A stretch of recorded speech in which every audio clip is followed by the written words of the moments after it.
दुनिया के एक भूले बिसरे कोने में शहर की भागदौड़ से बहुत दूर बसा था राजपुरा, एक पुराना शांत गांव जहां लगता था जैसे वक्त ठहर गया हो।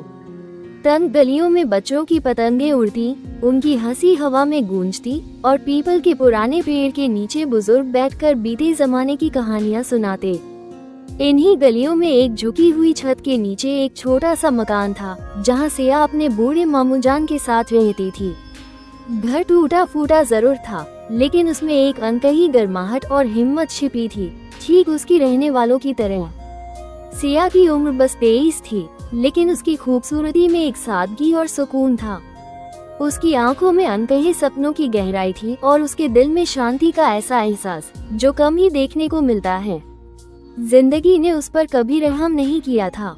जब वो सिर्फ 10 साल की थी, तब एक हादसे में उसके माँ बाप चल बसे। मामू जान ने उसे पाला, लेकिन हालात हमेशा तंग रहे।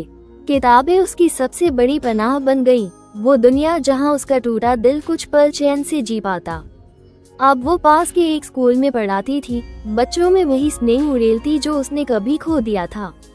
लेकिन उसके शांत चेहरे के पीछे एक खालीपन था, एक चाह किसी को पाने की, किसी को अपना कहने की, जो हर रात तारों के नीचे की गई दुआओं में बसी थी। वहीं दूसरी ओर शहर की अंधेरी गलियों में एक नाम फुसफुसाया जाता था, रघु भैया। एक ऐसा चोर जिसकी परछाई से लोग कांपते थे। ताले, लॉकर, दरवाजे, कुछ भी उसकी उंगलियों से नहीं बचता था। पुलिस की फाइलें उस पर भरी थी, लेकिन वो हमेशा उनकी पकड़ से फिसल जाता। उसका बचपन गरीबी और हिंसा में बीता, शराबी पिता, रोती हुई माँ और टूटी उम्मीदें।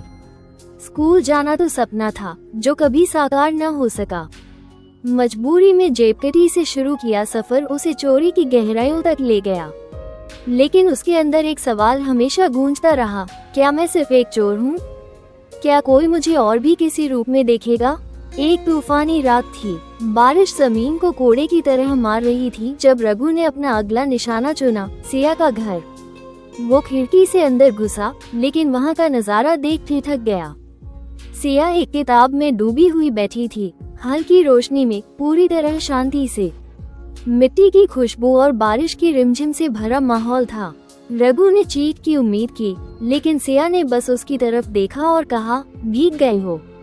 ठहरो, तौलिया लाती हूँ। रघु चौंक गया, वो डरा क्यों नहीं रही थी?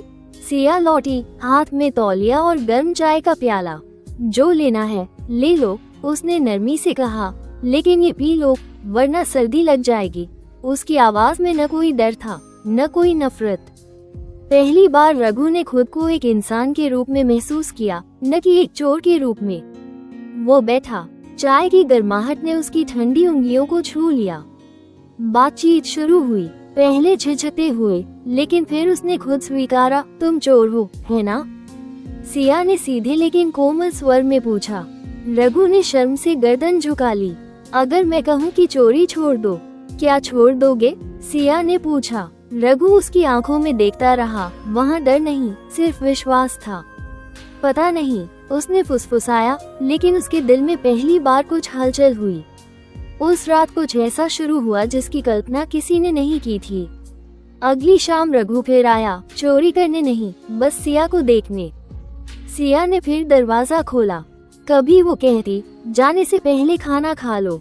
वो दरवाजे के पास चुपचाप बैठ जाता और बस उसे निहारता।